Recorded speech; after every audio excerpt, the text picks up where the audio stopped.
I hope it wheezed. I hope they burn. The thing coughed wet and loud and I flinched. I still find it odd how even through the absolute mind-numbing terror I was experiencing, I still felt a sense of morbid curiosity in that moment. What exactly was down there?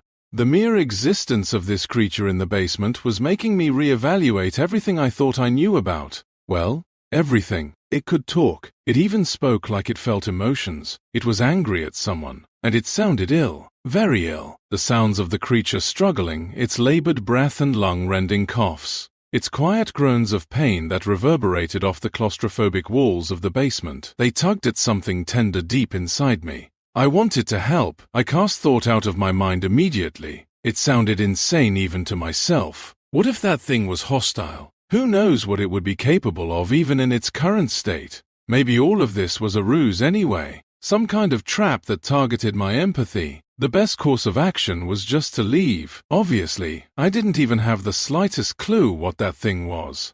I still don't. I began to weigh my exit options. If I made a break for it, would I be able to outrun whatever was down there? I barely had time to mull it over before something at the bottom of the stairs drew my attention.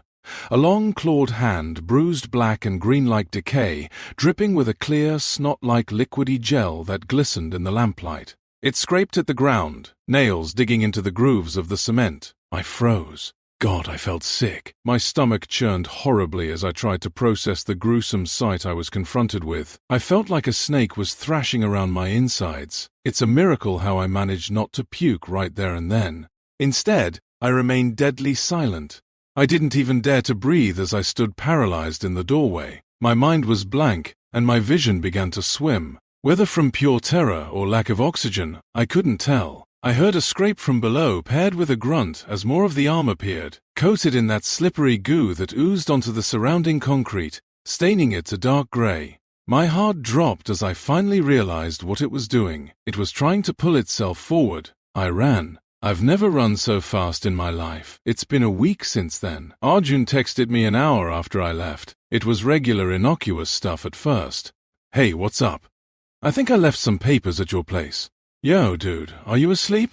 You always text back so fast. I think that just made the whole thing so much worse. I couldn't bring myself to answer. I stopped checking my messages after a while. He started calling me again and again and again. I blocked his number.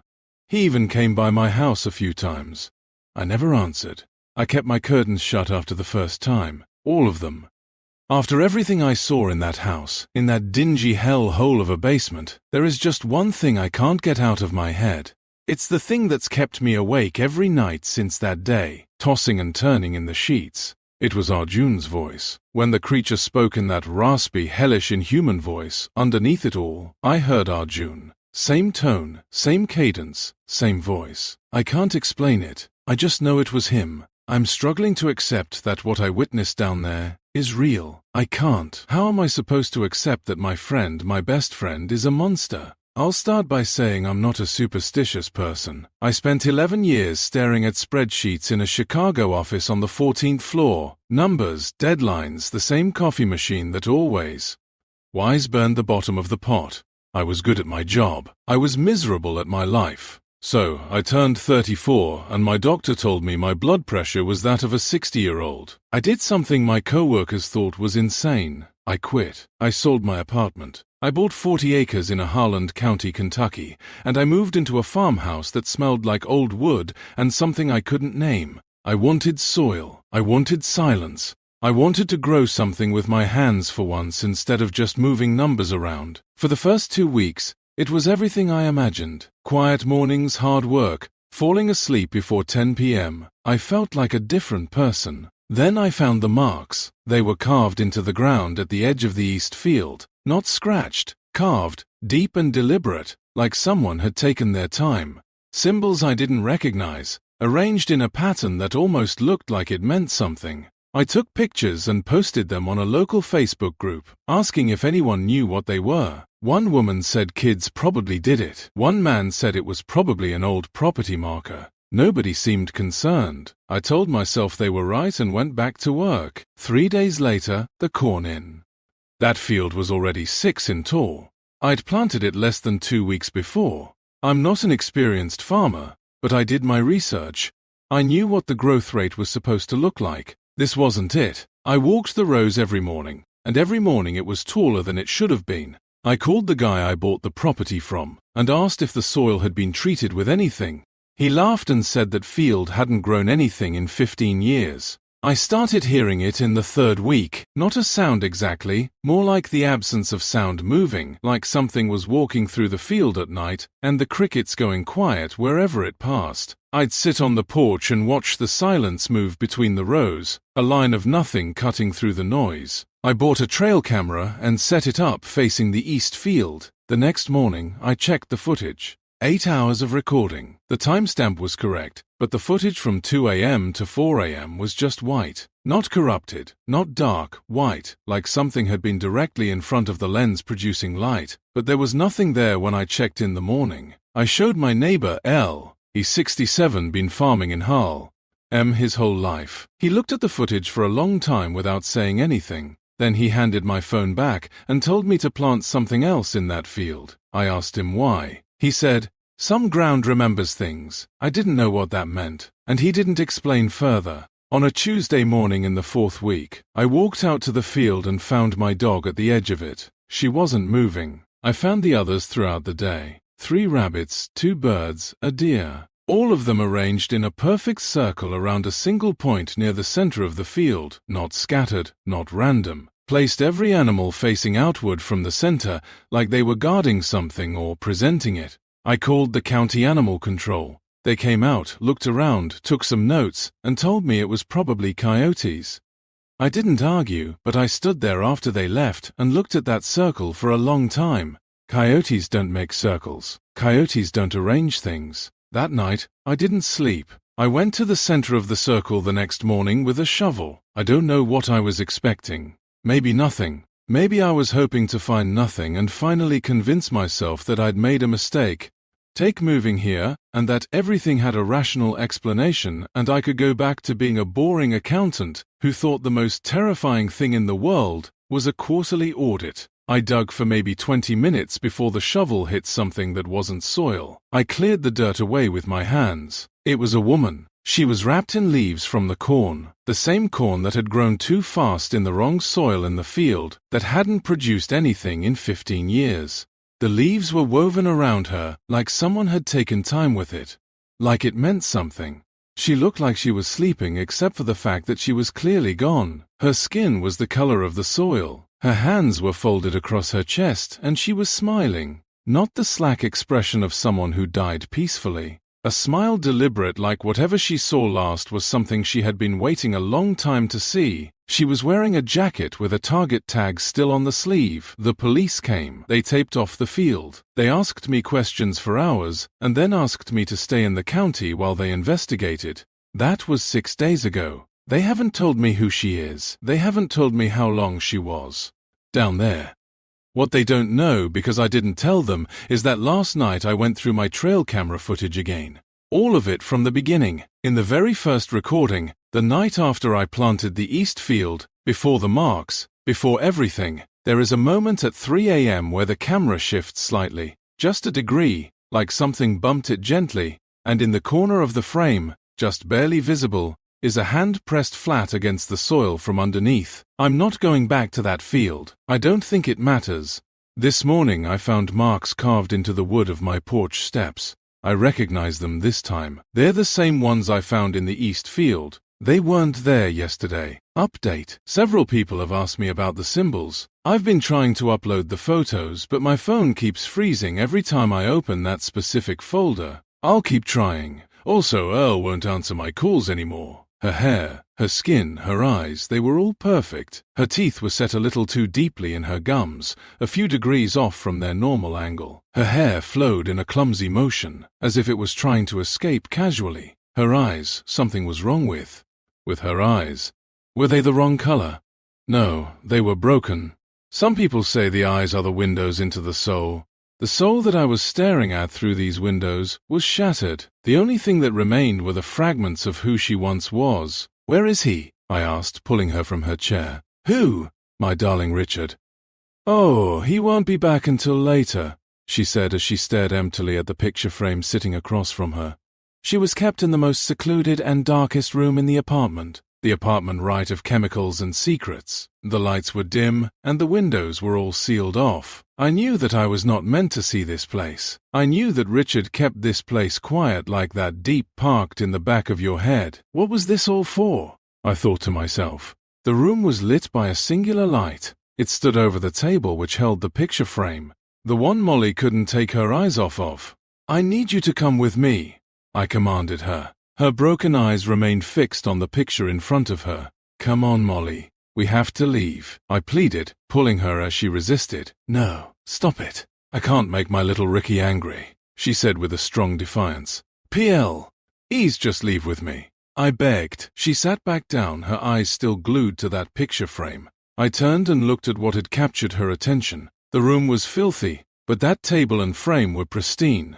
I approached it, seeing two figures embracing each other. I began to realize that it was not Molly and Richard in the picture. It was Richard and his ex, Chloe. Oh my God, I whispered under my breath. Bile floated up my throat as thoughts ran through my head. I approached Molly with a new sense of fragility. Her eyes remained unblinking. Her face seemed pristine from a distance, but slowly I could start to see scars. Hundreds of them on her face, small and thin, almost imperceptible to the naked eye. They flowed down her jaw and sculpted her forehead. They dug deep caverns into her cheeks, making dimples I hadn't remembered her having the first time I had met her. The thickest line of them all was on her hairline. It was one long stroke following her hair around her skull. It appeared to be knitted together by loving hands, like a quilt made for a baby's birth. The night I had first met Molly was a good one. The whole friend group was relieved to hear that Richard had finally moved on from Chloe. He had spent years mourning their breakup, hoping to find a way to bring her back. Molly had been a breath of fresh air. She was the perfect match for Richard's moody persona. She was light and full. She also adored Richard. You could see that from the very beginning. Molly was short and slender with dark hair. She looked extremely similar to Chloe, but we all brushed this aside, just assuming that Richard had a type. Her eyes were the most similar thing about them. They both had striking blue eyes. They were like looking into the sun, except they showed a rich and royal blue. That blue had faded from her eyes when I looked into them tonight. They had turned almost gray, yet they still remained fixed upon the photo. I began searching the apartment for anything that I could use to lure her out. In the front room, I found an old dentist chair, rusted and frayed with time. I could see fresh bandages and scalpels strewn across the floor. This is where he worked on her. The thought rang through my mind. I walked in and saw there were pictures of many sizes taped and strewn across the walls. All of them were of Chloe. Some were of Richard and her together, Othello. Hers felt different. Some were shots of her in the mall going to shops and eating. Others were far more personal. She was standing in her room. The photographs were obviously taken from a hidden location. Some seemed as innocent as you can be with these sorts of pictures. Her smiling in the mirror, brushing her teeth, talking on the phone and such. Others were not so innocent. Her changing her scarlet hair against her pale skin. Her lying in bed doing the things she would only do in the privacy of her own home. As I looked, I saw more of these. She was in bed with a mystery man. There were so many of these kinds. It was as if with every new night, the photographer grew closer and closer to her window. I could feel my skin crawl as I felt her space being invaded by an unwanted guest. The pictures began to become up close while she slept, and some were even of her feet as she hung them off the bed. The final picture was of just her red hair hanging off the bed. How could Richard do this? It made no sense. He couldn't hurt a fly. I knew it had hurt him to be left like that. He made sure to tell me in the nights after Chloe left. He seemed to think the world would never turn again. That this sun would never rise again. I would tell him, "Hey dummy, the sun rises every day." He would smile and agree. But I could see that he felt like his sun would never rise again. He lived with me for a couple of months after that. He seemed to be getting better as the days passed by. Or maybe I had selfishly convinced myself that he had. In the nights, I could hear him shuffling around restlessly. I could hear the empty dialing of a phone. I chose to ignore those facts. I chose to believe it was something else. It was even easier to ignore the facts when he finally told me he would be moving out. I had hoped he had moved on, and I decided to move on as well. My friend is fine now, cured. The door opened with a quiet click. My skin tensed as I heard the old hinges swing open and closed slowly. The footsteps were light and careful, like those of a cat stalking its prey. I rushed towards the closet in the room and closed it behind me, careful not to make any noise. The closet was full of tufts of hair. I could see the kitchen from the closet. Standing at the counter, I saw him, Richard. He looked just like my friend, but I saw him in a different light. His eyes were dark, and would see a deep desire burning behind them. I had thought that was his desire to make a better life. I suppose he never told me he wanted a better life. It was the idea I had implanted into my own head and made to be true. He placed the camera that was around his neck on the counter and washed his face at the sink. Once finished and dried, he called out, "Chloe, baby, I'm home." My stomach turned. "Oh, yay, sweetie," a voice called from the back room. He walked into the back room, his eyes scanning the apartment as he did. I heard her embrace him with pursed lips. "I need a shower. Wait for me when I'm done, will you, love?" Richard asked in a soft, pleasing way.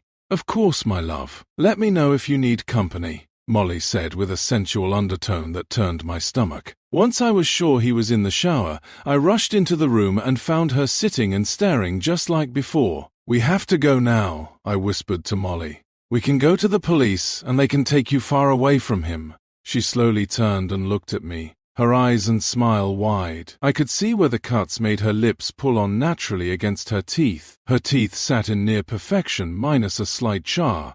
Angie and angle. "I will never leave my little Ricky," she said with an iron tone. My guilt was immeasurable. I had heard this monster's birth and done nothing. I had ignored his pain just so I could get a full night's sleep. I had to end this. I ran to the kitchen and grabbed a knife. I had to end this. The handle was cold. The tip was heavy. My legs felt like lead. The bathroom was steamy. Richard hummed as he washed his hair, unaware of my presence. I raised the knife above my head, heart pounding in my ears. A cold pain sifted its way through my side. I fell to the ground, caught by a pair of arms. A hand wrapped around my mouth to muffle the sounds of my pain. I had been dragged back into the room that held Molly. She had pulled me out, a bloody scalpel between her teeth. "You can't ruin this," she whispered in my ear. "I'm almost ready to be shown to the world." My heart sank. "I asked for this," she said, looking down at her newly shaped hands. "I always knew that my sister was perfect, and now he's making me perfect just like her," she said, looking deep into my eyes. Her glowing blue had returned. The water stopped, and her head turned to see Richard exiting the shower. I took that moment and ran. I ran as far as my hurting body would take me. I moved as far away as I could. I erased everything I could from that night. I always ran from the real Richard. This was always my fault. "I'll be here." 6 days of silence, then a reply. "How did you know?" "We spoke for weeks. Messages first, then calls." Her voice always slightly hushed, always listening for something behind it. Ria was still in it, still going to his office, still tangled in the guilt and obligation he'd spent months weaving around her like a noose. "Every time I try to say he's manipulating me," she said, "I hear myself saying I'm overreacting. I know. The words just stop, like something's in the way." She told me it had moved faster with her. He'd been less patient, more direct. There had been coercion, the kind where you say no, and then you find yourself not saying no anymore. And afterward you can't fully explain what happened to your own refusal. I held the phone and said nothing and let the rage sit in my chest like something burning. "He has this mirror in his office," she said. "This tall one, really old. I've always hated it, but it's the only mirror I look normal in anymore. Every other mirror, I see darkness, spots like red spreading across my face, my skin." I went very still. "Ria," I kept my voice even. "Every other mirror is showing you the danger. His mirror is lying." "What?" "The spots get worse after." "Are you seeing him, don't they?" It wasn't a question. Long pause. "Yes, and better when you don't." "Yes, but in his mirror you are perfect." A sharp intake of breath. The silence stretched. "Oh my God," she breathed. "It's a curated reflection, Ria. The one he wants to see. He owns the glass, but he doesn't own the light. I'm coming back." Ria met me outside the library. Her eyes tracked the periphery, her hands never quite still. "You're real," she said. We didn't waste time. At 4:15, using Ria's key card, we entered his office. The mirror stood in the corner, covered. We carried it down the stairwell in complete silence, rage burning inside my chest. The lecture hall was a sea of open notebooks and academic deference. Mahar was mid-sentence, lecturing on optical distortions. When the side door creaked open, he saw the mirror first. For a microcond, his face changed, a flash of pure animal panic before the professor mask snapped back into place. "What are you doing?" We didn't answer. We set the mirror at the front of the room, angled it 45 degrees, and let the room look in the glass. The seminar was a masterpiece. The students looked like disciples. The faculty nodded in high-definition respect. And that. Here at the focal point, Mahara stood bathed in a soft, curated glow.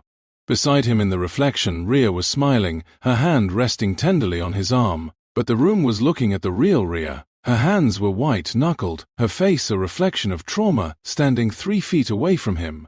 The murmur started in the front and rippled back. It was the sound of a system realizing the data didn't match the observation. A student lowered her pen. The dean leaned forward. The objective reality Mahar had built was losing its signal-to-noise ratio. I think Mahar began, his voice tight. "You taught us that objectivity requires testing." I cut in with a calm voice. "We're testing the interference pattern." He looked at me with the flat arithmetic of a man calculating exits. He found none.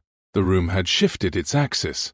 I didn't just swing. I used the weight of the frame. The glass didn't just break. It fractured into a web of jagged trajectories. 1,000 tiny fragments of truth falling to the floor. Then the spots appeared. Not on the glass, but on him. In the harsh fluorescent light of the hole. The black spots appeared across his skin. It crawled up his wrists. It modeled his jaw. It stained the face of the man who had spent 15 years being brilliant. The room fell into a terrifying holy silence. Phones rose, not to record a lecture, but to document a rot. Hundreds of lenses, actual, unbiased, focused on him, focused on his reality. He looked at his hands. He looked at the faculty who were now backing away, refusing to offer him the optics he needed to survive. He tried to speak, but the charm was gone. He was just a man without an instrument, standing in the wreckage of his own reflection. "This is," he stammered. "The truth," I completed. He wasn't gone.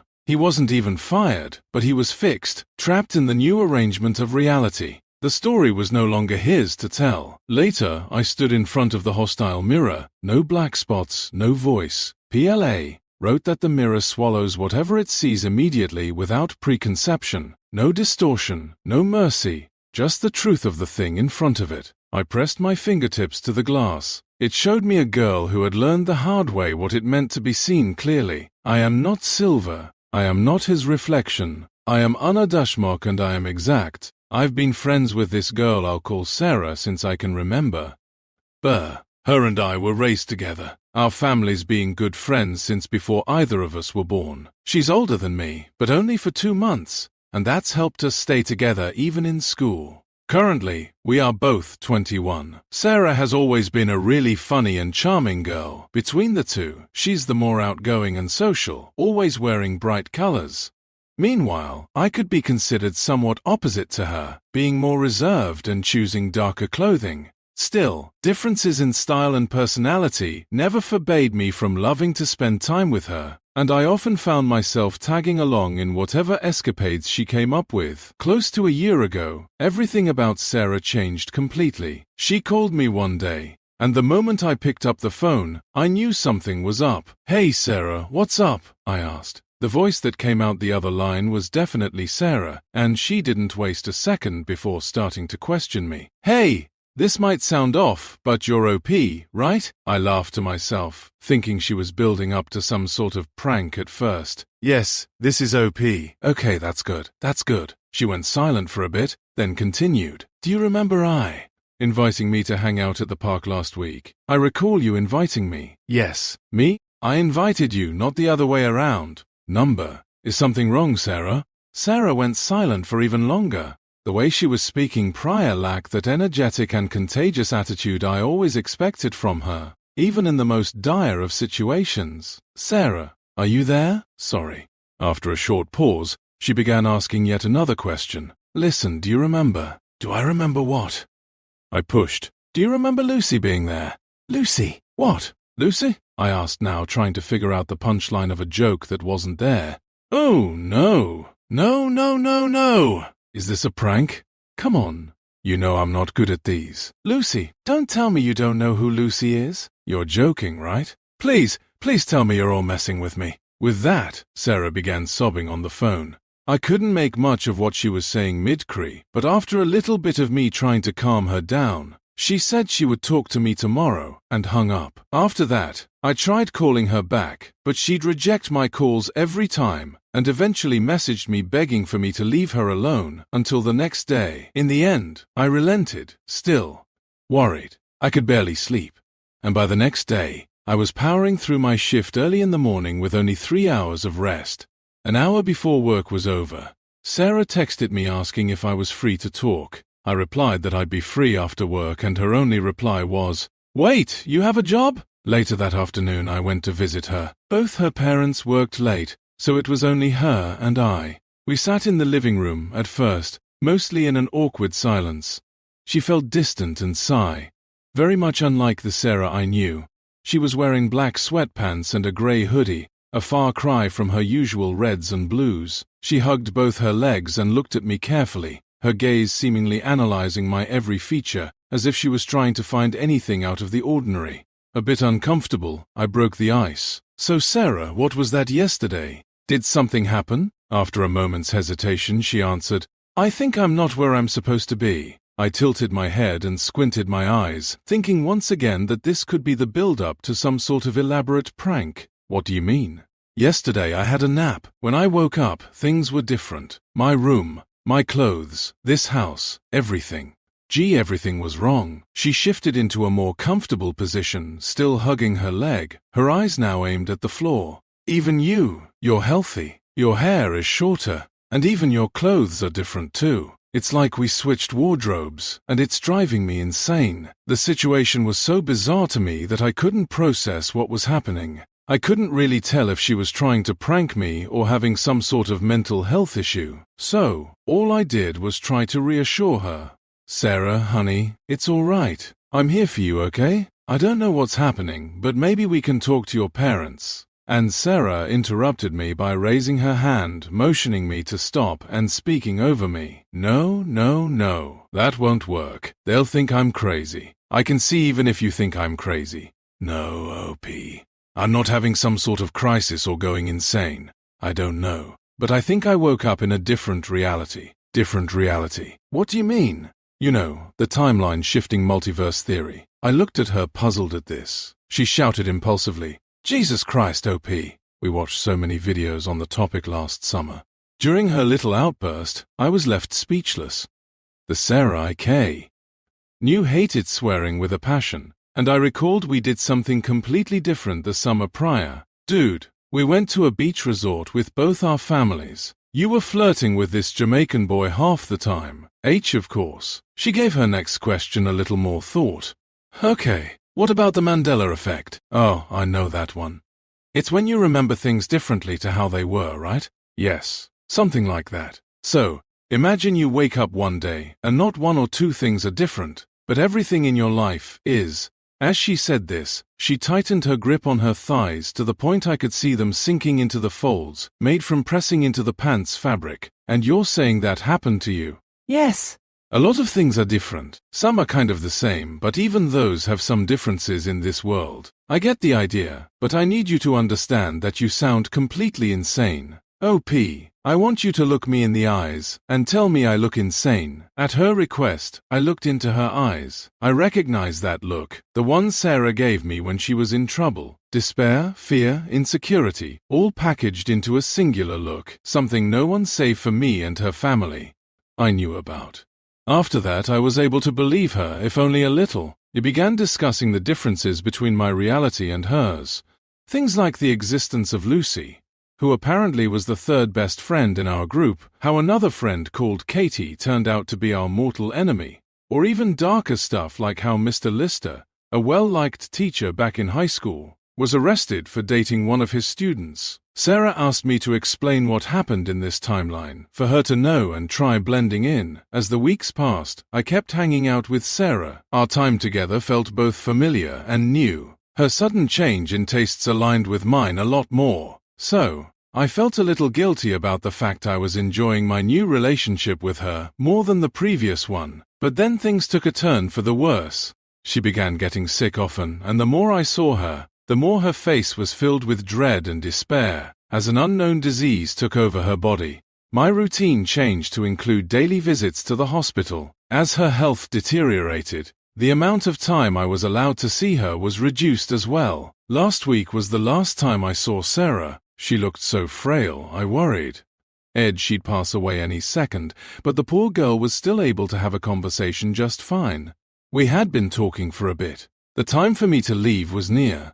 I have been cursed, she said all of a sudden, changing topics. What? I asked, taken aback by the sudden declaration. I found out the truth. I've been cursed to die here in a reality that isn't my own. I never fully believed Sarah's story, but a part of me wanted to believe it was true. Gently, I began asking questions of my own. How did you come to that conclusion? Yesterday, an old man came to visit. He had a kind look, and I think he was pitying me. An old man, one you didn't know. Yeah. He told me he knew about my situation, offered to help me, said I was cursed by someone back in my original reality, that this one can't sustain my form. As she told me this, she looked down at the white bed sheets covering her lower body. For some reason, she refused to meet my gaze. That's suspicious. Have you told other people about what happened? Only you. So it's weird, right? How did he offer to help? He said he could undo the curse, send me back before I die, but it has a cost I'm not sure I want to pay. A cost? What cost? I'll tell you later. I need to process things first.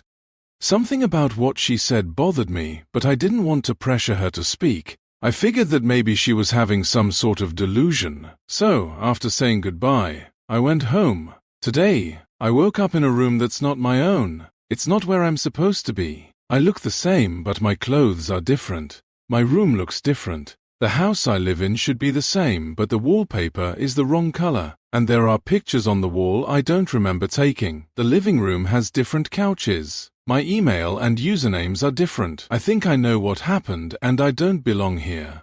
I am not me, sorry. Because what I'm about to tell you will sound like the kind of BS people make up when they want strangers online to pay attention. But made-up stories don't park two black SUVs outside your house every night for 2 weeks and pretend not to watch your windows. Believe me, don't believe me. That's not really why I'm writing this. Just know the road near my old house is still blocked. They say it's because of a gas leak. There is no gas line there. We had electric everything because Dina was scared of open flames, she said. ID indoor fire felt primitive and wrong, and I thought she was just being dramatic. That's funny now in a sick way. Dina and I had been married for 10.5 months. We were stupid in love.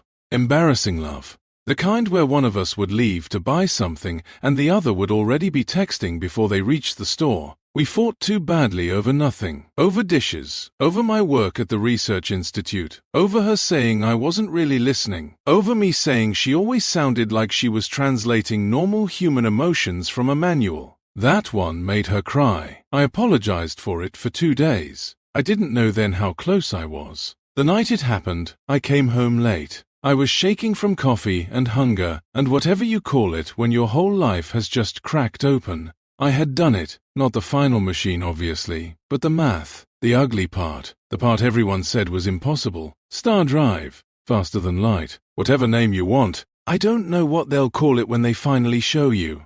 If they ever do. I had it in my bag. Dina had dinner ready. That should have scared me right away because Dina did not cook when she was happy. She cooked when she was. As trying not to fall apart.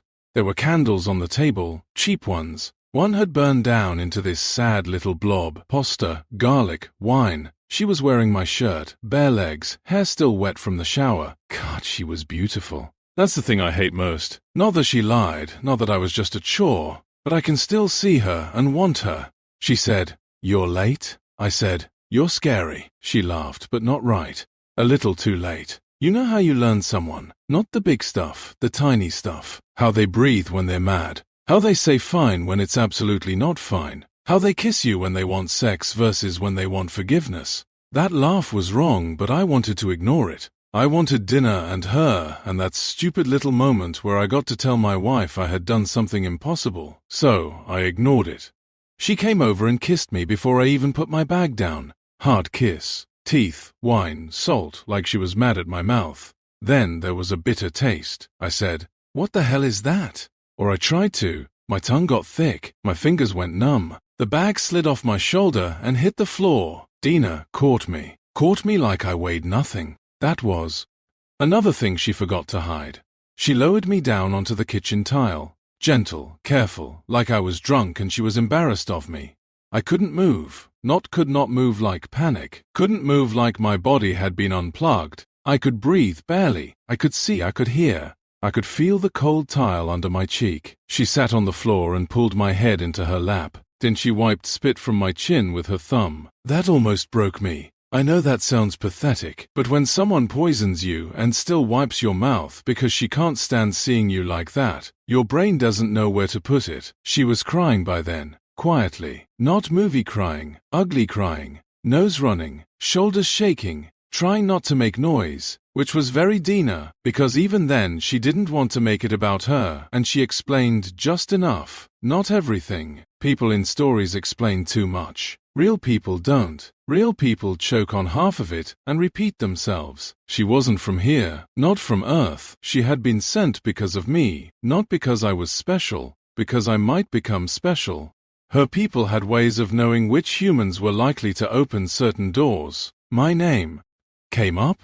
She was supposed to get close, slow me down, push me left when I should have gone right, and she did for a while. The job I didn't take, the paper I gave up on, the nights she pulled me back to bed when I was close to something, the trip she begged me to take right before a deadline, the fights. Jesus, the fights. They had told her to kill me months earlier. She didn't betray them. She stalled. That was all her love was worth in the end. She said humans couldn't be allowed out there. We liked playing with fire too much. Not yet. Maybe not ever. We were too fast, too angry, too good at turning pain into tools. She said that part like she hated us. Then she touched my face like maybe she was hoping love had finally worn off. It should have been simple.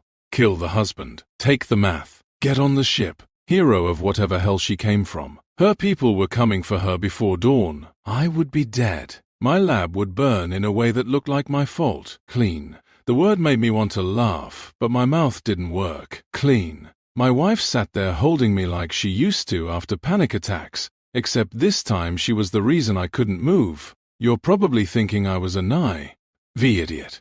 Some daddy scientist who knew math but not his own wife. Too busy chasing equations to notice what was sleeping next to him. I wasn't. I actually had known for months. Not known like I had a photo of her with antenna or whatever stupid thing you're imagining. I knew the way husbands know things and then hate themselves for knowing. She was wrong in small places. The first real crack was a cut on her hand that closed while I was still reaching for a towel. She laughed it off and said I'd imagined how bad it was. The second was finding her barefoot in the yard at 3 o'clock in the morning, whispering into the dark while every insect in the grass had gone silent. There were other things too. Small things. Things you can explain once, maybe twice, until explaining them starts to feel stupider than the truth. Eventually, I called an old friend of my dad's. I didn't want to. I sat with the phone in my hand for almost an hour because making that call meant admitting that the thing in my bed was not my wife in any normal sense. He didn't sound shocked. That scared me more than anything. He asked me 3 questions very calmly, and by the third one, I understood he already knew what she was.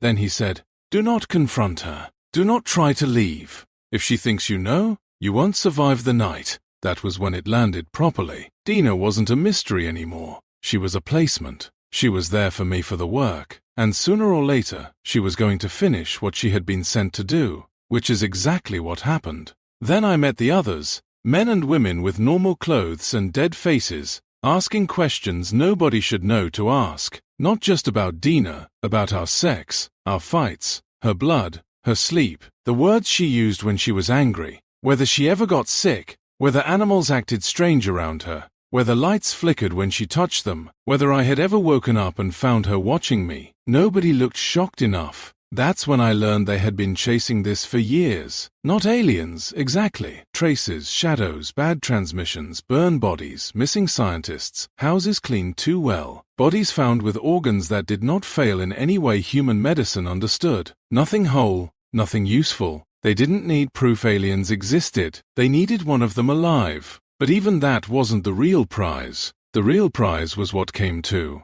Oh, pick them up. A ship. A working one. Not another fried transmitter. Not a melted implant. Not some dead thing on a table with all the useful parts burned out. A ship meant propulsion, shielding, power, navigation, alloys, control systems, the actual machinery of how they move through space. Not theory, not guesses.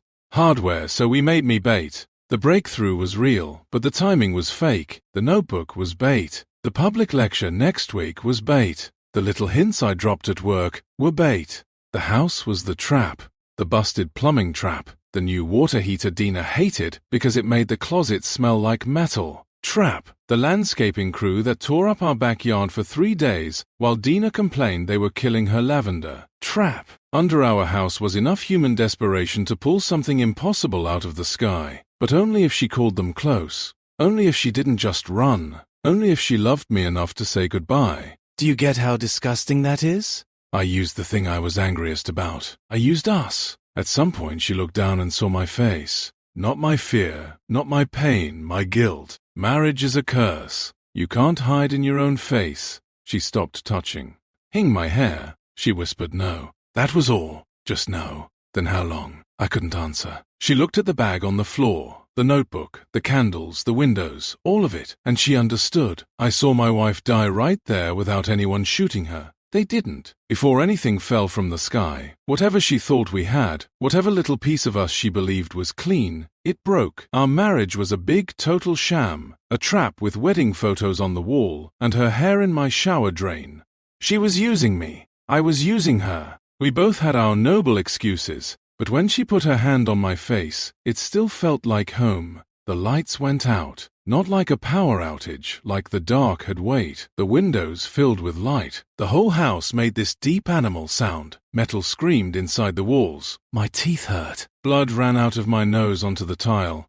Dina crawled off me and tried to stand. She was still trying to reach the back door when the sky tore open. I didn't see a ship, not clearly. I saw shapes where the stars should be. I saw the yard bending upward like it wanted to leave. I saw Dina in the white light. One hand on the doorframe looking back at me. She could have killed. Led me then. Then the world punched itself inside out. I woke up in a hospital with tubes in me and 2 government men pretending to be doctors. They got it. That's what they told me. Intact enough. I didn't care really. They didn't tell me about Dina at first. I had to ask 3 times before one of them finally looked at the other and said she got out. I laughed because I thought he meant she had escaped the room. Then he said she had shed the human layer like it was clothing, like my wife was something she could peel off and leave on the floor. The other one said, "You don't want to see what was underneath." I asked anyway. They told me what she looked like underneath. I could hear the disgust in their voices. "Sorry you had to live with that," one said. Something soft and deep and awful twisted inside my chest. My name is Ryan. I was a 30-some-year-old failure of a man who was hardly holding himself together a couple of years before I am writing this. I lived in a mess. The crappy little apartment with a bedroom, what you could call a living room, and a bathroom the size of an airplane one I inhabited didn't have a clear floor in years. I barely worked enough to live. I would regularly spend my free time drunk, and I hadn't eaten a vegetable in about 3 years, which made the next part especially weird. One morning, I woke up and took my weekly crap and saw something strange in my toilet. Corn. I thought it was strange because, as previously listed, I hadn't eaten a vegetable in years, let alone corn. I choked it up as something I did while drunk. Maybe I just craved corn for some reason and decided to get some instead of going after my typical junk food. I moved on from that event, but I kept having corn in my stool.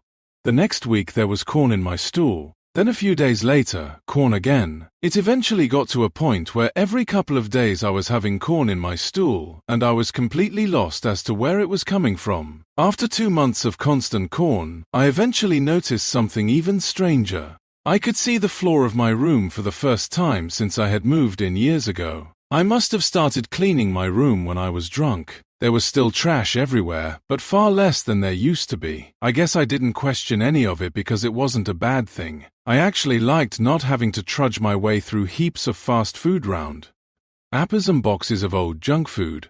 And I wasn't going to complain if drunk I wanted to renovate a little bit. But after that, it got weirder. I would wake up after I went to sleep and my head wouldn't be burning from a hangover. I would notice myself having more bowel movements than I used to. My clothes were cleaned and folded despite the fact that would have taken hours for me to do. My room was mopped for God's sake, and yet I still didn't question it at that point, despite the fact I didn't own a mop, let alone have any intentions of borrowing one. Despite all of that, I still didn't question it until I came home one day and saw that my bed was made. I couldn't have done it because I never made my bed. Dr. Me couldn't have done it because he wasn't there, which only meant that somebody else was doing it. My first thought wasn't that somebody broke in, but rather maybe my landlord was doing it, or maybe a concerned neighbor, but then I remembered somebody. I had an old friend from high school message me online about a month before all of this happened. He wanted to say hi to me and catch up. I wasn't exactly willing to, but he was probably the best man I ever knew.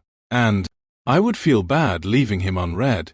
He was one of the few people who ever spoke to me and tried to befriend me. I kept to myself mostly, but he'd still try to talk to me despite my lack of interesting conversation. I told him that if he wanted to hang out he could come over in front of my apartment and we could talk for a bit, but he actually took it a step further and came inside and talked to my landlord, who happened to be there at the time. Of course, he told him where my apartment was because he had no sense of people's safety, and the thought that this person might be coming in to murder me or something. So, needless to say, my old high school friend knocked on my front door and saw my horrid apartment. "Oh," he said to me, taken aback from the sight and smell of my living conditions. How have you been, man?" he managed to stammer through after coming to terms with his shock. "I am fine," I replied in embarrassment and shame. "Do you want to go outside?" We ended up not going back into my apartment. Instead, we went to the front of the complex and talked for a while. He asked me what I've been up to which I replied with a simple, "Not much." He seemed to accept that answer without prying much further. I asked him how he had been, and his life had been great, talking about how he had just gotten married, his job, his house, his lifestyle that was far better than mine. I don't want to say I was seething with jealousy, but I was definitely made more aware about how terrible my life was compared to his, and probably everyone else's. I always knew that my life was awful, and that I needed to change, but I just never found the motivation to start. Once the garbage piled, I just let it continue to pile because it had been too difficult to clean up. He eventually told me straight up, "Dude, you live in a mess." I was taken back by the blatant statement, but he continued, "You can't keep living like that, it's going to kill you." I don't remember what I said, but I think I made a remark about how it's easier said than done, and some other stuff, but despite the fact I was probably in blank about it, he simply offered me some help. "Look, man, if you ever need it, I can come help you clean your apartment, and maybe the rest of your life. Just call me, and I'll be happy to help." I was shocked at this point. "I have to go now, but if you need help, please don't." I would rather hesitate to ask. I never did call him back, but since that has been happening, I figured maybe I should. Before I called him, I had to even practice what to say. I realized how ridiculous it sounded to ask a friend if he was breaking into my apartment every day to slowly clean up my apartment while I was either drunk, sleeping, or at work. But I figured my landlord would be the type of guy to give him a spare key or something to help him get in. And he also knew I didn't have anything worth robbing. I finally called him and just asked him if he'd like to come by my apartment someday. To which he said he'd come by, but that it would be in a couple of months. I decided to set up some cameras in my house to see if I could catch anyone breaking in when I went to bed. I realized how ridiculous the idea that it could be my friend doing it was, and decided to see if maybe there was a squatter in my apartment or something who was taking care of me for some reason. When I checked the camera the next day, I was terrified. This long, spindly creature came out of a shadow in the corner. It moved around the ceilings like a spider and walked across the floor sideways like a crab. It looked immense. I ate it with what looked like a 5-foot-tall torso with ribs poking out at the very top. They looked like they could rip through at any second. It had a narrow head. That was a dome with dents where the eyes should be, but simply with smooth skin over them. It reminded me of that squid at the bottom of the ocean with 20-foot-long arms. The way they both weren't meant to be seen by the human eye, but were both discovered in darkness. The disproportionately long arms, of which I'm sure there were at least 8, but more seemed to appear and disappear at random, started scooping up trash, taking it outside, and then coming back in. It did that for a couple of hours before coming back inside with a container of something and a large glass of what I assume was water, making its way to where I was drunkenly sleeping. It slowly reached an arm out to me, which bent at strange angles I barely understood how it could possibly do without snapping, and pulled the covers over my body, leaving only my head exposed. It proceeded to pour the water down my throat and fed me several different types of food from the container, including strawberries, spinach, cucumber, and of course corn before it went back to a corner in my room where it disappeared. Now, I know what you're thinking. I should have packed my bags then and there and never looked back. I know logically that was the correct choice, but I want you to look at it from my point of view. I was living a life that was the pinnacle of misery. I went to bed in a small apartment with nobody who cared for me, surrounded by filth, to a completely clean apartment with a decent diet. At this point, I had started taking care of myself too. I was bathing more regularly, not drinking as much, and even started cleaning up messes myself too. This was a good thing, and was truly improving my life, even if I didn't completely understand it. The creature even managed to get me a job interview for a place that paid way more. I have no idea how it sent the email, but it was further proof to me that it wanted to improve my life. My life was on the up and up. I got the job the creature landed me an interview for. I was more social. I was happier and healthier. I even started talking to a girl. If you were truly where I was during this time period, you would have been happy about all of this too. Despite the obvious strangeness of it all, it had become such a state for normally for me that at some point I sort of forgot about its existence. I stopped checking the cameras after a while because I knew what I would have seen. And honestly, I didn't care how my life was being improved. I was just happy to not be miserable for a change. At this point, I had completely forgotten about my friend coming over. When I heard a knock at my door, I was completely taken off guard by the sight of my old friend, who had a cleaning caddy with multiple sponges, 4 different types of cleaning spray for different surfaces, 2 cleaning brushes, 2 cans of F-Breeze, Frayeso, and a few other items. He was in shock at the sight of my apartment, which was completely spotless at this point, and almost dropped the caddy full of supplies before catching himself. We ended up talking for hours. Among the many things we talked about, I told him about my new job, the girl I had been seeing, and my complete turnaround.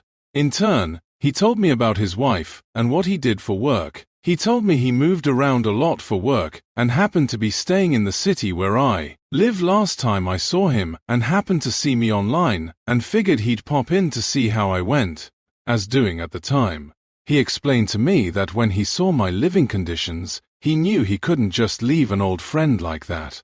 When we finally finished talking, we hadn't realized how late it was. He told me he practically lived across the state and that it would be at least a 5-hour drive. I invited him to stay the night instead, to which he obliged and said he simply needed to call his wife to tell her he'd be back the next day and would leave first thing in the morning. When he returned, I offered him my bed, to which he refused. I insisted that he should take the bed, and I would sleep on the old futon that I'm pretty sure came with the place. After I insisted I'd be a terrible guest if I didn't allow him to sleep in a comfortable bed, he finally relented. When I woke up the next morning to my good friend gone, I didn't question it. When he didn't answer my text saying I enjoyed having him over, I figured he was a busy man and probably didn't have time to respond. When the police came to my door, I was more concerned. "Ryan Miller?" the officer asked with a mixture of concern and accusation in his voice. "Yes," I responded nervously.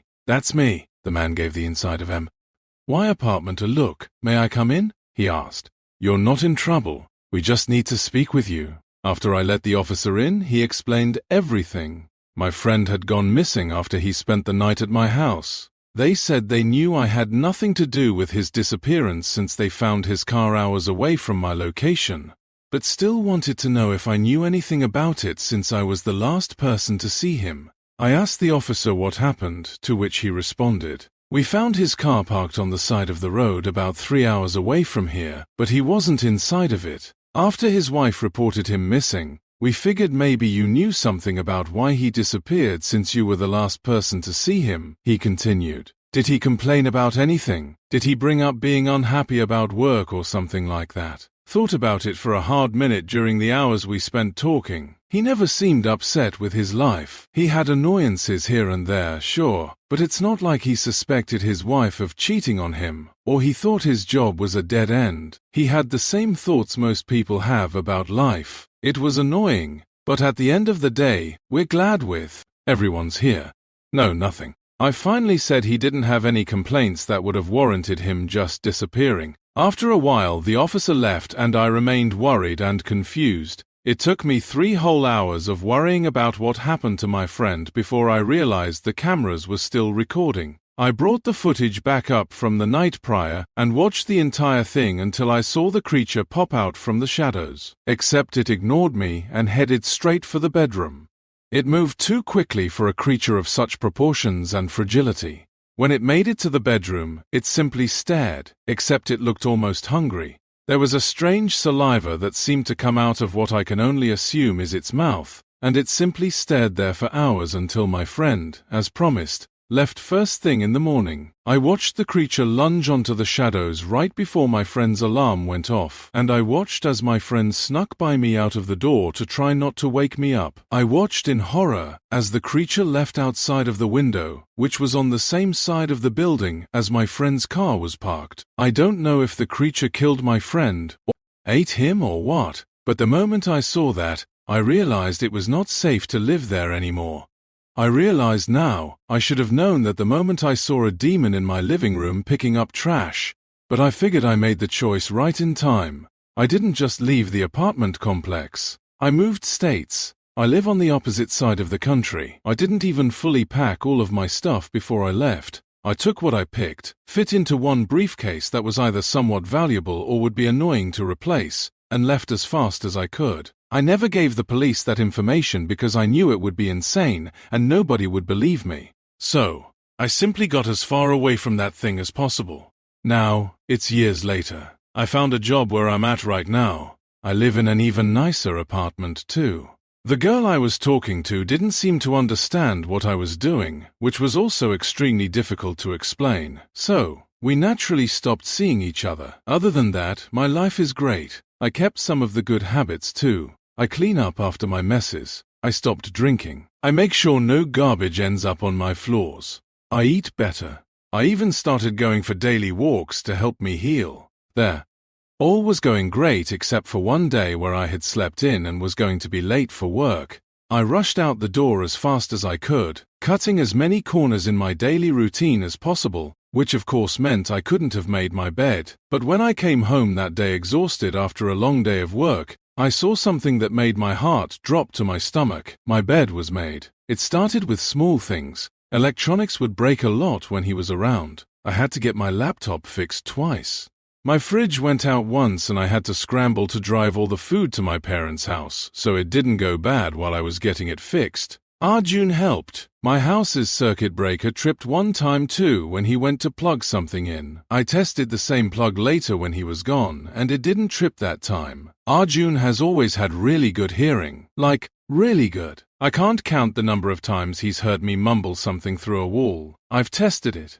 I'll speak so quietly that even I can barely hear it, and he'll have caught it word for word from outside the closed door. A few times I caught his reflection in the mirror, and I could swear it was slightly out of sync, moving a little too slow or making the wrong expressions.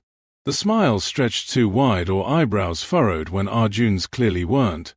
In the same vein, every now and then I'd see him glaring at me out of the corner of my eye, but when I looked at him directly, all I saw was the shaggy mess of black hair on the back of his head. It was easy enough to dismiss all this at the time. I thought it was just my mind playing tricks on me. It never happened with anyone else, just him. But I dismissed it until last week. I had driven over to his house, something I don't do often since we usually meet outside or at mine. It was supposed to be a quick stop by to give back some work papers.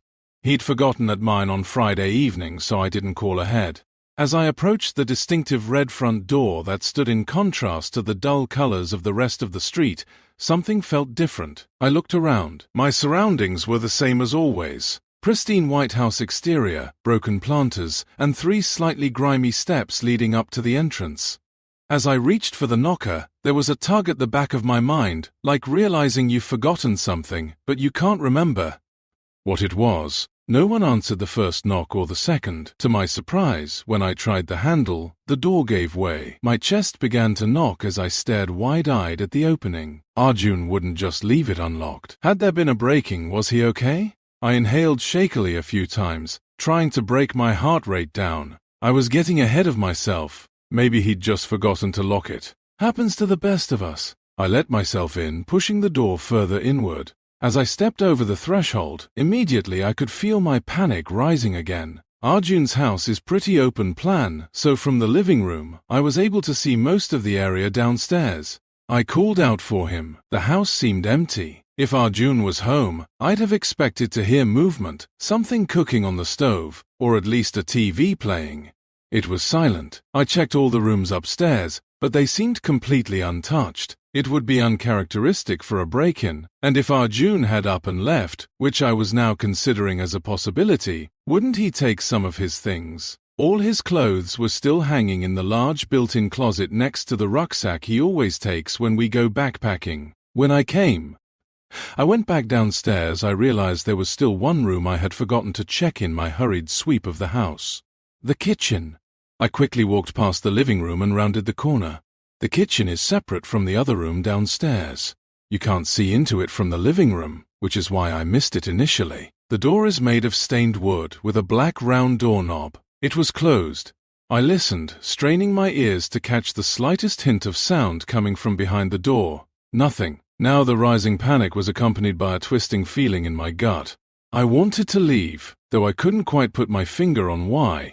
It was just a door. Polished but old, with the wood splitting slightly in some places. More importantly, I still didn't know what had happened to Arjun, and now his phone was going straight to voicemail. This was the only place in the house I hadn't looked. Just as I plucked up the courage to reach out and grab the knob, I heard a noise from inside. It sounded like someone throwing up. No, it sounded like a cat coughing up a hairball. I held the black metal tight in my hand and twisted. The door swung open steadily, inviting me in.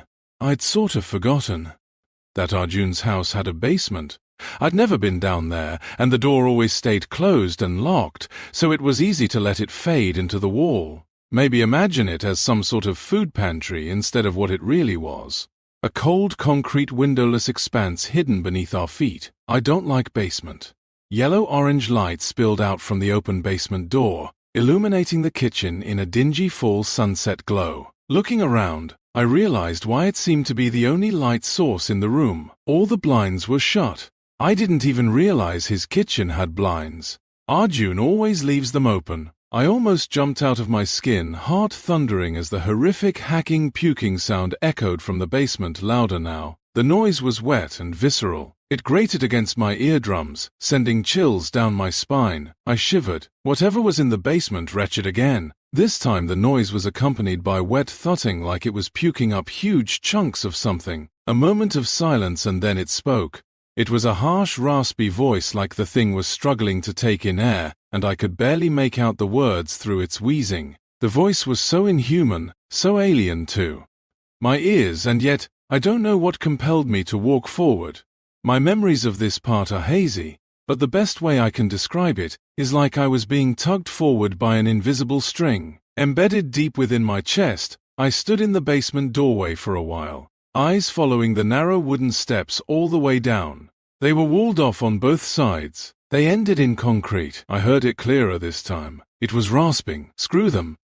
Hey everyone, and welcome to a brand new video. Tonight we have 2 hours of horror stories as per usual. I hope you all enjoy them. If you do, please be sure to drop a like rating. Let's see if we can reach 1,000 likes on this one. Liking the video helps out so much. Subscribing if you are new is also very much appreciated, as I do post content just like this as often as I can. Roughly every 5 days is what I usually aim for. Anyways, sit back, enjoy the horror stories with no mid-roll ads, except for the ad break after this intro. There will not be any more after that one. And as always, I hope you all have a great night. It took me about a half hour to drive to Messi's Crabtree's house. I'm fine. Just get there. Since I've technically finished both of the supervised visits I'm required to do, I was volunteer spearhead a solo shift. I can handle it. I look through that binder Natalie gave me. Irregular breathing, glassy eyes, mottled discoloration on the feet and knees. The last few times Natalie and I worked Mrs. Crabtree's house, nothing of note even happened. I just doom-scrolled on my phone for most of the 12 hours I was there. Half the time she's not lucid enough to acknowledge anything. In the room. For the most part, Natalie handles all the family stuff. I'm just there to be a sponge, take notes, go through the steps. Natalie called out today. We're already so understaffed as it is. She's my lifeline. As embarrassing as that is to admit. 10 minutes away now. I had to get gas on the way there. This always passes. I just have to ride it out and do my job. I skimmed that binder. I know I did. Every single page I flipped through is sitting in my bag right now, and I can feel all of them.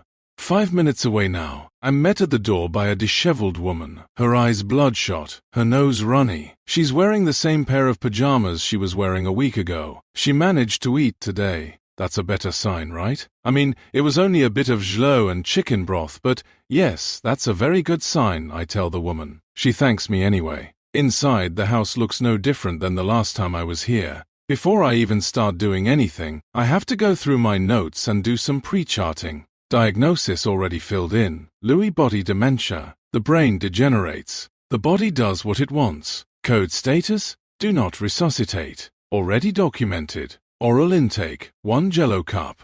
Pee and some chicken broth. Cognition status: disoriented ×3. Mobility status: bedbound. The woman told me she asked for food on her own today. First time since coming home from the hospital. I asked if she'd managed any full sentences since our last visit. She thought about it for a second. Not exactly. She said her mother would start talking, but it was like she was picking up a conversation from somewhere else days ago, months, maybe years. Like coming back to a video and it plays where you left off. In the living room, a man sits in a chair, eyes locked on the screen, not really watching it. When my grandfather was passing, I locked myself in my room and didn't come out until it was time. I asked the woman if there's a specific pattern she noticed, maybe a word, a particular subject she can't let go of. She says her mother has been narrating things out loud, step by step, like she's teaching someone, only her hands don't match what she's saying. She'll talk about folding towels, but her fingers just keep doing the same thing, opening and closing, opening and closing. Same motion every time, like she's grabbing something that isn't there, hours at a time, only stopping when. And she finally falls asleep again. LBD patients do weird things with their hands. It's in the binder somewhere.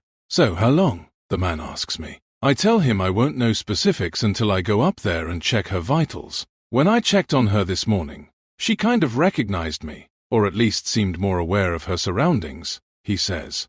I tell him that's a good sign, that any deviation from her dull, confused state is a small victory. His tone only barely shifts. But what are we celebrating? That she's one step closer to knowing what's about to happen. I continue up the stairs. I don't have a response. The last time I checked on her, she was sound asleep, he says. We make it to her room. I lightly knock and make my way in. At the edge of the bed, Mrs. Crabtree is sitting upright, eyes fixated forward, completely still. I open my bag, take blood pressure, then pulse ox, go through the list. She isn't moving no matter what I do. Failing to react to anything, the man and the woman look worse than they did downstairs. The woman comes over, places a hand on her mother's shoulder, frantically trying to get her to react in any way. It's me. Hey, where do you think you're going? Can you hear me? Hey Mom, tell me what's going on. You're supposed to be laying down. Still nothing. I managed to slip through the cuff in the gap between her shoulder and upper body and secure it to her arm.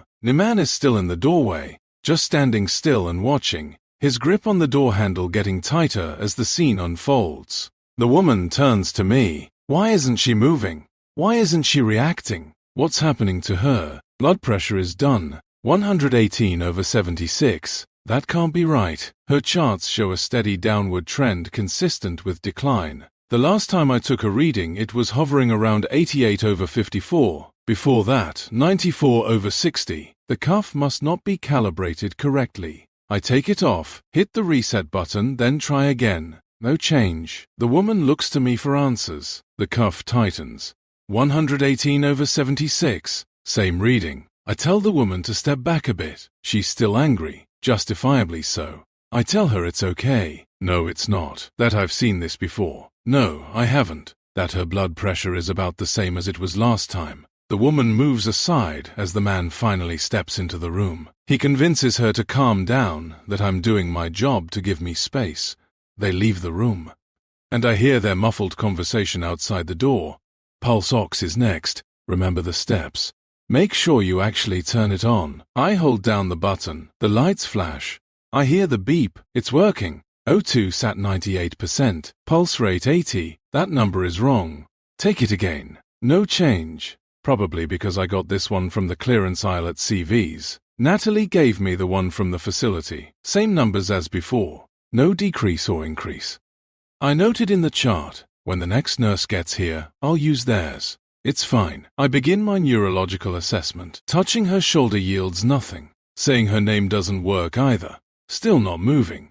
I take out my pen light to check her pupils and see if she can track my movement. Eyes are still forward. Pupils are severely dilated. No constriction after shining the light either. I fight the urge to call Natalie. No, not on my first solo shift. It's fine. Autonomic dysfunction is common with LBD patients. Pupil abnormalities can happen. I wave the light back and forth again. No visual tracking. Too risky to try repositioning her. Full risk patient found seated at edge of bed unassisted. Unable to move without risk of injury. Will continue to Monday. Ita. A few pillows behind her and to the side, and some to the front should suffice. Outside the door, the muffled conversation is barely audible, but still carries the same urgency it did when it first began. Heading downstairs, the woman was mid-sentence. Attention immediately focused on me. How is she? Did she move? Did she say anything? The answers come almost word for word from the chart, albeit a bit nicer and less clinical. She isn't having it. Before anything else is said, she's halfway up the stairs. My pace matches her urgency at her room now. The door is wide open. The pillows are back in their original places. Mrs. Crabtree laying on her back, deep and asleep. The woman lets out a sigh of relief. She thanks God that her mother is okay, sleeping in bed as if the last 10 minutes never happened. She lowers her voice. The distant sounds of the TV make the quiet a bit more bearable. I stare at the pillows. Can't dwell on what we saw. Full risk patient resting in bed. No signs of injury. We'll continue monitoring. The next few hours drag on. Mrs. Crabtree has been sleeping since the last assessment. Her breathing patterns have become a bit more laborious, not the exact kind to take out for, but worth a mental note. The anxiety has calmed down a bit ever since the man and the woman also took it upon themselves to nap. Back to phone scrolling and occasional staring contests with the window. Nothing really interesting worth looking at. Rural Texas has trees, grass, and more trees. With the occasional bobcat or coyote making their way through both, the cell service is decent at least. One of the few small towns that actually has 5G towers, which is about as close to a compliment it's going to get. Feeling restless, I go downstairs to get a cup of coffee and find the TV on, but the man absent, still asleep somewhere. Can't blame him. On my way back up, the unmistakable sound of an EA's warning blah. This is not a test. Shelter in place. Avoid windows. There's more warnings here than actual emergencies. You get used to tuning it out. Back in the room now, Mrs. Crabtree is still sleeping. Same routine as before. Scrolling, listening for changes, rinse and repeat. Her breathing is noticeably different now. Not the labored rhythm noted a few hours ago. Slower. The gaps between breaths are stretching. Exhale. Silence. The stopwatch reads 15 seconds. Downstairs, the muffled conversation between the man and the woman is getting louder. They're awake now. Exhale. Silence. 20 seconds. My urge to go tell them. slowly building. Number, have to make sure it's actually happening. Exhale, silence, 30 seconds. If only Natalie were here. Just keep counting. Exhale, silence, 45 seconds. I think about my own loss years ago and the similarities. Exhale, silence. Once you hear the death rattle, they go from days to hours. It's a checklist, she'd tell me. 15 years of watching people die the same way. Anything becomes clockwork. Staring at Mrs. Crabtree for any signs of life. I go from actively counting breaths to feeling for when the pulse finally stops. 2 fingers on her wrist, still there, slowing down now. The conversation downstairs getting louder in my head. Pulse is growing weaker, harder to place. Should I call Natalie? No, I can't. Don't have it in me. I could be wrong about it anyway. One more beat, silence, nothing. I just sit in the room. The time reads 3:28 p.m. Looking at the door I need to open feels paralyzing. Natalie is usually here to handle any and all family stuff. I'm just here to be the sponge to write everything down, administer meds, LP in any way I can without having to worry about saying the wrong thing. There's a man and a woman down there dreading the news I'm about to bring them. The time says 4:30 p.m. Mrs. Crabtree has been laying in the same position since I noted her last heartbeat. Walking over to her for one last check before I ripped the Band-Aid off, I noticed that her eyes are completely open. Not partially closed, not closed at all. Wide open. Not terribly uncommon with death. Paramortem muscle relaxation. It's in one of those binder sections. I'm sure. I grab my pen light and shine it on them. The pupils immediately contract. The time now reads 4:45 p.m. Grabbing my binder, I flip through the section on ocular nerves. Nothing is helping me. I have no frame of reference for this. Did I miscalculate the breaths? The pulse? What possible reason could there be for her eyes to be responsive now? I place my fingers on her wrist again. It's cold. Nothing beats under my fingers. Maybe a bad area of circulation. I try the other wrist. Nothing. Same temperature. Her neck next. Nothing. My final test is putting my head against her chest. Still nothing. Not one single heartbeat. Yet her pupils contract ever. Your time I shine the light on them. If there's any time for my pulse ox to actually work now would be great. I get it out. Reset it. Place it on my finger. Working normally. 110 BPM. 95%. Taking it off. I reset it once more and pry Mrs. Crabtree's finger off the side of the bed. Clipping it on, it gives a flat line for the BPM, but an oxygen level of 35%. Something can't have oxygen saturation without a heart to pump it. No rise and fall of the chest either. Taking the temperature now, I get a reading of 94.8 Fahrenheit. The thermostat by the door reads 72. I have to be wrong. Peripheral shutdown, page 32A. Section D12. As the body declines, the veins on the arms get more visible. Pulse slows down. Body temperature fades consistent with my notes.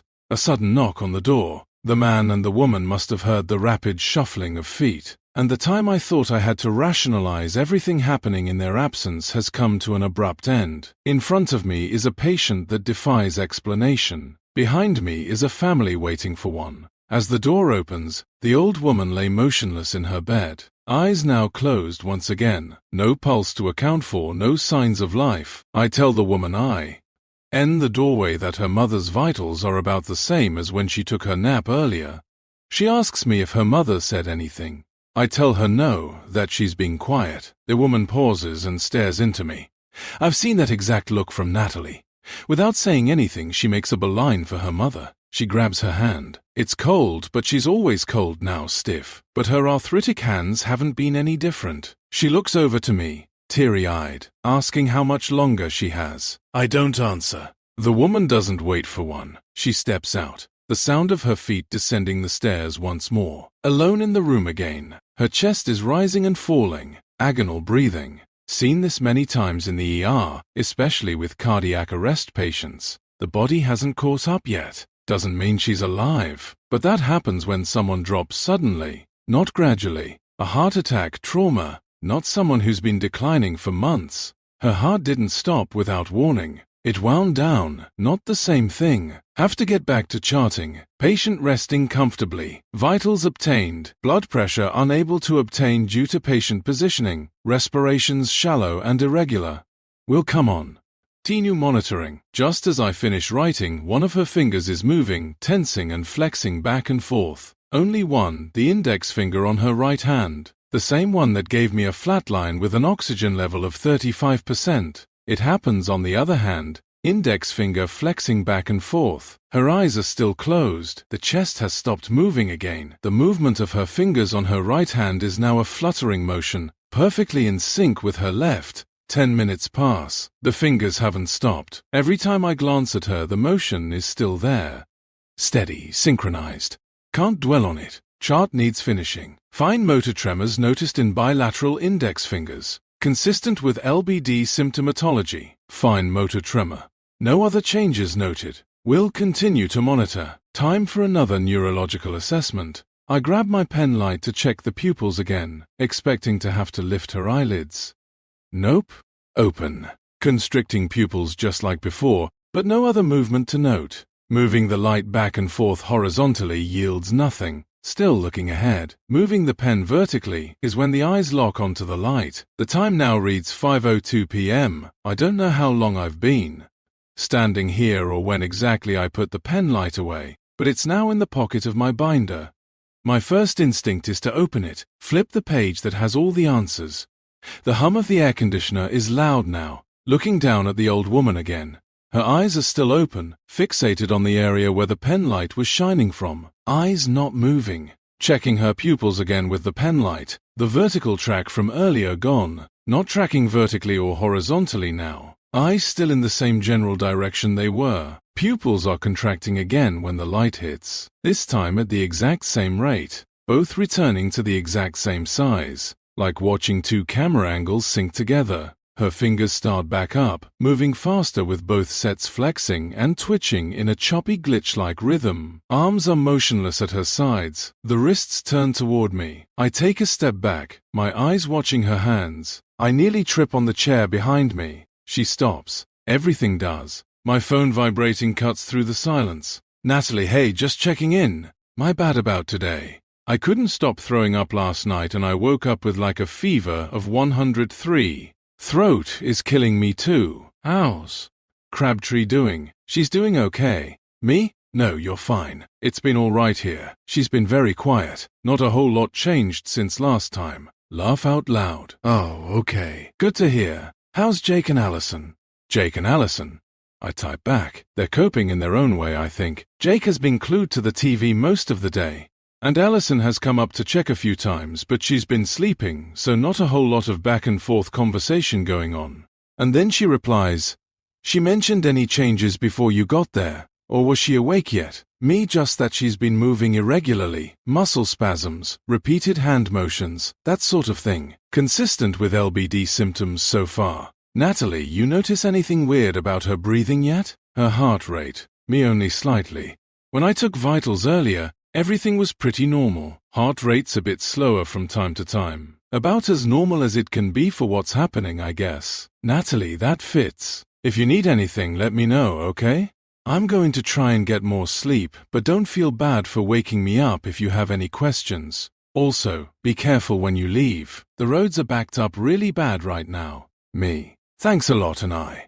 Will me. Do you know what happened? Huge pile-up on I-35. Ambulance just swerved into oncoming traffic going like 90. Whoa. Right. I'm wondering if the dude had like a medical episode or something. Seizure maybe. I don't know. I just saw a clip show up on my feed and instantly recognized the exit. Anyway, talk to you later. Good luck. You got this. Text me before you leave or call. Will do. Thanks. I put my phone down. Nothing. Well, not exactly nothing. Her head, it shifted in the direction where I was standing. The time is now 5:15 p.m. I can see small muscle flexes in her cheek, a faint sound from her mouth almost too quiet to hear. Teeth on teeth. Come to think of it, she's the only geriatric I've met that actually still has them. Has had. At this point, the specifics betray everything I've ever known. I'm way too restless to deal with it right now. Being sedentary for this long is making my legs fall asleep, and I can hear the sounds of someone washing dishes and the faint beeps of a microwave keypad downstairs. Seems weird if I don't make an attempt to at least try and socialize with them. Downstairs, the man is in front of the sink, scraping grease off a very expensive lookie, NG cast iron skillet. The woman is on FaceTime with someone, sitting curled up on the couch, surrounded by empty water bottles and crumpled up balls of tissue. I make my way into the kitchen. My dad has one just like that, I say to the man. He nearly took my head off when I told him I put it in the dishwasher. Oh, I would have been livid, he says half laughing. What's the deal with that anyway? Does it render it completely unusable or something? Well, no, but the way cast iron works, you have to season it. It's like you spread a thin layer of oil on it and then put it in the oven so it forms this like non-stick coating that bakes onto the metal. Helps it not rust and stuff. So, what does soap do? Removes the coating and makes it a pain in the butt to deal with. I'm not very versed on cookware, and the subject isn't particularly that interesting, but it's a good break from everything happening today. That makes sense. Yeah. And it usually takes like multiple times in the oven before it's done, right? Anyway, right. Where's Y's bathroom at? Keeping a conversation going has also not been a strong suit of mine either. Through the living room right as you get to the front on the left, T. The woman, phone in hand, is now up from the couch, pacing back and forth in the living room. I can hear her talking about her mother, about how she's been, that her favorite hobbies are currently sleeping and staring at the wall. Her voice trails off as I shut the door. The stairs feel longer on the way up. I hear the woman talking. Her voice has an optimistic tone to it, or as much as I can discern from down here. She's speaking to her mother softly. I can't make out what she's saying. I'm halfway up the stairs, getting closer to the door. Hey, you going somewhere again? The old woman is standing next to the bed, facing the doorway, gaze fixed in place.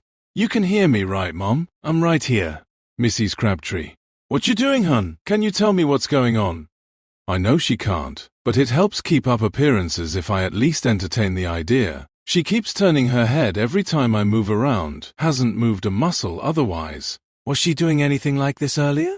Where were you? I don't have a response. What are you looking at? Hey, Mom. The old woman's head snaps to look at her daughter, tracking her hand movement. Hey, look at me. Okay, you're okay. Can you hear me? Hey. So soon as the woman's hand pulls away from her mother's cheek, the old woman grabs her wrist with both hands. Mom. Hey, you're okay. What's before she can finish? The old woman's teeth dig into her daughter's wrist. She's frantic, swearing at the pain, trying to process what's happening. Get her off. I need to call someone now. I have to. She won't let go. Right now is when I'd have a security guard to flag down. A button to press to get immediate help. Allison, just stay right there. Don't move. I can't. Backing away now. I hear Jake downstairs still cleaning dishes. The sound of the pots and pans clanging must have covered it. I'm calling 911. You're okay. You're okay. I promise. Just try not to move her. She's locked in place. The old woman's grip on her wrist is not letting up. Blood is now pooling from the spot she's latched onto. I back away into the hallway, phone in hand. Type in the number. It rings. You have reached emergency services. All operators are currently busy. Please stay on the line and do not hang up. Your call will be answered in the order it was received. I'm not even supposed to be awake. It's a school night, and my dad would lose his mind if he knew I was till scrolling on TikTok at 2 a.m. But my brain wouldn't shut off. My room feels hot and itchy. I needed some water. The house was stupid quiet. Not the peaceful type, the heavy kind. I pushed open the kitchen door and the floor squeaked under my heel. Loud in the dark. I grabbed a glass and let the tap run, staring at that tiny reflection in the window. My eyes looked tired. Then I heard a crunch, then another, then two more. It kept going. Footsteps, slow and steady, rhythmic almost. I froze, holding my glass halfway to my mouth. Raccoons don't walk like that. Neither do deer. This was human. I killed the kitchen light so whoever it was wouldn't see me. Then eased up on the blinds with 2 fingers. My stomach dropped straight through the floor. It was Darius, barefoot, walking towards the trees behind my house. He walked with purpose, almost like he was being pulled by a rope. His arms hung loose by his sides. His head didn't look around. Darius wasn't wearing a jacket, though it was cold enough to see my breath fog the window. In fact, he wasn't even shivering. He just walked straight, silent, smooth, like he had rehearsed it hundreds of times. My mouth dried out. I didn't even think, just whispered, "Darius, what the hell are you doing?" He didn't stop though. Why would he? It's not like he could hear me. He just kept walking. I stepped outside barefoot on the freezing cement, breath shaking in front of me. "Darius," I said again. "Dude, are you good?" Nothing. Not a single reaction. He reached the first line of trees and disappeared into the dark. I stood there for what seemed like hours, waiting for him to come back out. He didn't. Eventually I went inside, locked the door, and lay in bed, staring at the ceiling until the moonlight faded to sunlight, feeling like I'd seen something I wasn't supposed to. By the time I got to school, it felt like I'd been hit by a bus. No sleep and a looping mind made me feel like crap. I walked into first period and my heart actually skipped. Darius was already in his seat, wearing clean clothes, hair perfect, smiling at the worksheet in front of him. He couldn't actually be excited to be awake at this time. "Yo," I said as I slid into the desk next to him, voice low. "Where'd you go last night?" He looked up at me with a calm expression I'd never seen on him. Darius is usually twitchy, always tapping his pencil, bouncing his leg, and cracking stupid jokes, but this version blinked once, really slow.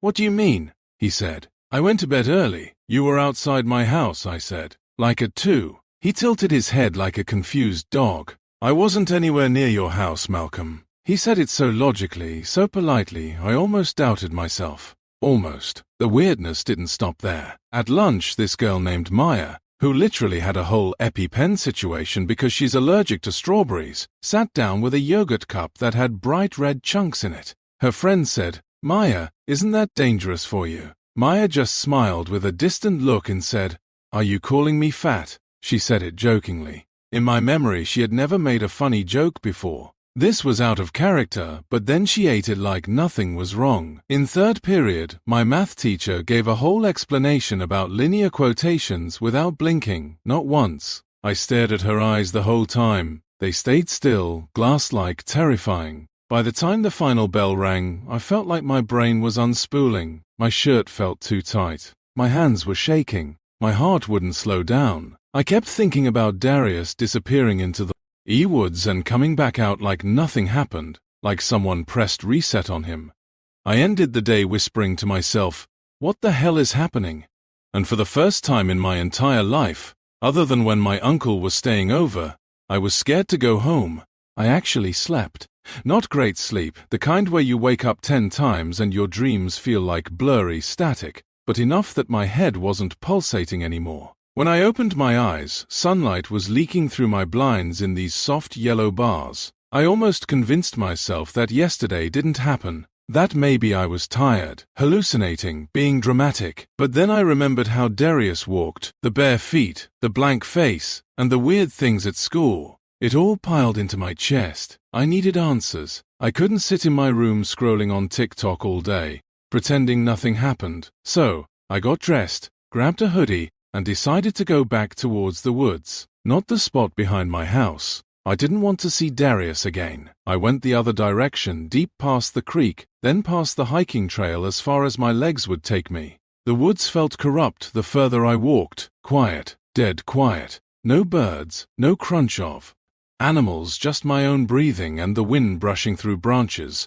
About 2 miles in, I saw it, an old barn leaning sideways, too tired to stand straight. Red paint peeling off, rust on the metal roof, broken windows. It looked abandoned for years. I don't know why I felt pulled to it. It wasn't curiosity, but a feeling in my stomach dragging me to it. Step by step, I opened the door. It groaned open slow. It was warning me. Inside, the place smelled gross. Dust, mold, and something else. Something putrid, rotten. It smelled like raw meat left out in the sun. The floorboards creaked underneath my shoes. Light leaked through the holes in the roof in skinny little beams. My foot hit a loose plank. I looked down.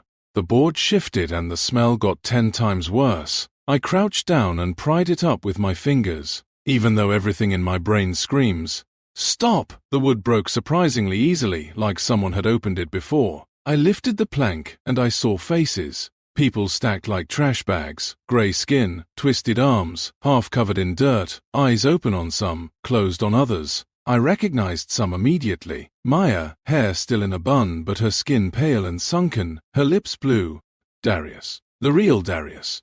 Jaw slack, shirt torn, blood on his cheek. I stumbled back so fast I hit the wall behind me. My chest felt like it was collapsing. My eyes burned. I couldn't breathe. I vomited. I vomited a lot. The truth hit me like my dad does. The Darius at school yesterday wasn't Darius. The Maya at lunch wasn't Maya. They were fakes. Copies. Something wearing their faces.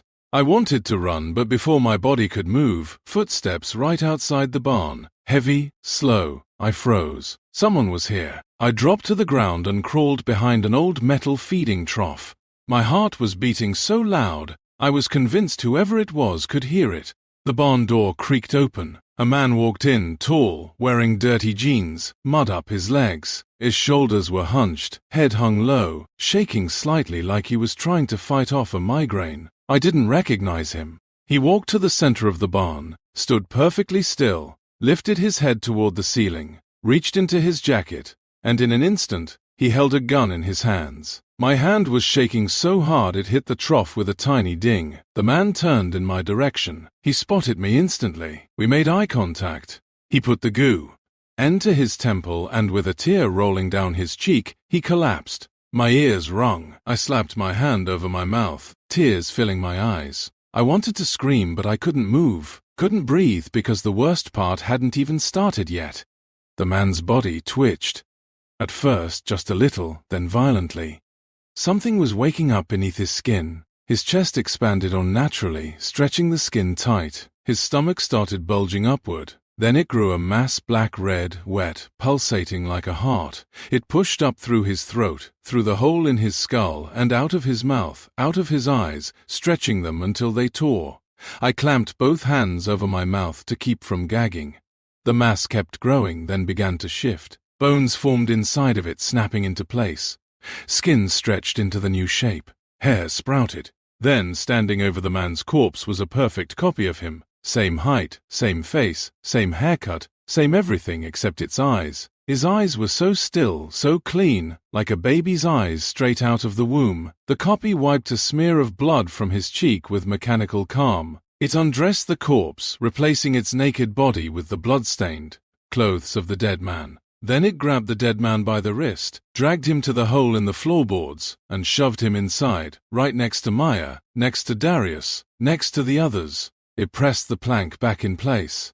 Then it turned, straightened its shirt, rolled its shoulders back into perfect posture, and walked out the barn like nothing happened. No rush, no nerves, just calm, smooth, practiced movement. I stayed hidden behind the trough long after its footsteps faded, shaking so hard my teeth clenched. The world wasn't what I thought it was anymore, and I knew without a doubt something is replacing people in my town. That's what caused me to post here. I need to know if it's just my town.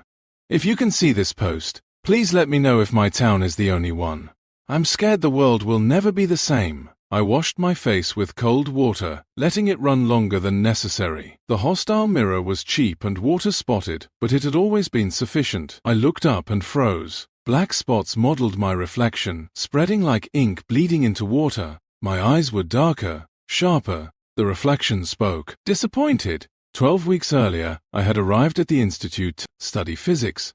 I had chosen it because it was reliable. Unlike people, physics made sense. Professor Mahesh Mahar taught optical systems and reflective phenomena, and also a seminar called Science, Power and Knowledge, examining how scientific objectivity is itself a political claim, how institutions determine what questions get asked. He spoke about caste and scientific institutions with the ease of someone who had lived inside the argument. He was perhaps in his late 30s with a face that gave nothing away until he chose to let it. After the lecture, I asked about epistemology. How do we distinguish between valid critique and relativism? He looked at me, really looked. The kind of attention that makes you suddenly aware of being seen, and smiled. That's exactly the right question. He invited me to his optics seminar. I went and kept going. By October, I was spending more time in his lab than anywhere else. His office was on the 3rd floor. Big room, walls covered with photographs of Einstein and Feynman alongside Tagore and Kafka. His custom desk had a periodic table inlaid in different metals and woods. At the far corner stood a tall mirror in a matte black frame nearly ceiling high. Difficult to maintain delusions when you're forced to look at yourself clearly, he used to say.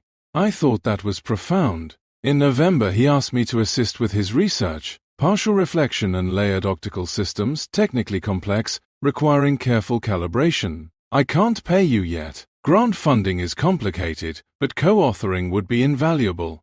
I said yes immediately. I was hungry for real research, for being taken seriously by someone whose mind I admired. We spent hours adjusting lenses, running measurements. He explained theory with patients I'd never encountered. He asked my opinion. He listened, and during coffee breaks we discussed in Bedcler and Lordy. "You're one of the few students I can really talk to," he said once. I felt honored, chosen. I didn't yet understand that charm is not a personality trait, it's a strategy. The fest was announced in late January. I mentioned it to Professor Mahara casually one afternoon. "Indian Ocean is playing this Friday." The silence made me look up. His expression had changed, not dramatically, just a tightening around the eyes, a flatness to his mouth. Cold. It lasted perhaps 2 seconds. Then he smiled. "Of course. Go. You deserve a break." The smile was warm, but I had seen the flicker underneath it. I left feeling unsettled in a way I couldn't fully understand. Friday evening, the band was everything I'd hoped, but I couldn't settle into it. I kept thinking about that flicker. I left halfway through the performance, telling myself I was tired, telling myself it was my choice. I walked back to my hostel in the dark, washed my face, looked in the mirror, black spots spreading the ink. Disappointed, the reflection continued. "You knew he needed you this week. The data collection was time-sensitive. You chose amusement over commitment. Everything he's invested in you, his time, his patience, his willingness to mentor someone who should still be fumbling through coursework, you've repaid with selfishness. I just wanted to go to the college fest. You betrayed his trust. He will forgive you. He is generous, but this disappointment is yours to carry." I turned off the light and lay in the dark, trying to apply reason to what I'd experienced. Stress, overwork, hallucination. Next morning, I walked to the physics building. "How was the concert?" Professor Mihara asked, looking up with a smile. "I left early," I said. "I'm sorry. The data collection was time-sensitive, and hey." He stood over there, came around the desk. "You don't need to apologize. I told you to go." His voice was so kind, so reasonable. "I just want you to know that I take this seriously. I don't want you to think I know exactly what you are. Brilliant, dedicated, one of the best students I've had in 15 years. He stepped closer. "Come here." He hugged me, gentle at first, then tighter. When he stepped back, his hand stayed on my upper arm, thumb making a small circle against my sleeve. Then his hand moved to my face, cupped my cheek. I wanted to step back, but the mechanism that would allow me to move, to speak, to say no, had been carefully dismantled over months, and I was only now discovering it was missing. He kissed me violently, as if consent were already established through proximity, through intellectual intimacy that had somehow been transmuted into something else entirely. I stood frozen, my mind screaming, "No," while my body did nothing. His hands moved, one at the back of my neck, one at my waist, and I caught my reflection in the tall mirror at the corner of the office. My reflection was responding in the glass. My body leaned into him. My arms moved to his shoulders, lips moved with what looked like eagerness, like desire. But my actual body was rigid, every muscle locked in a paralysis I couldn't break. My actual arms hung at my sides. The reflection was performing what he wanted to see.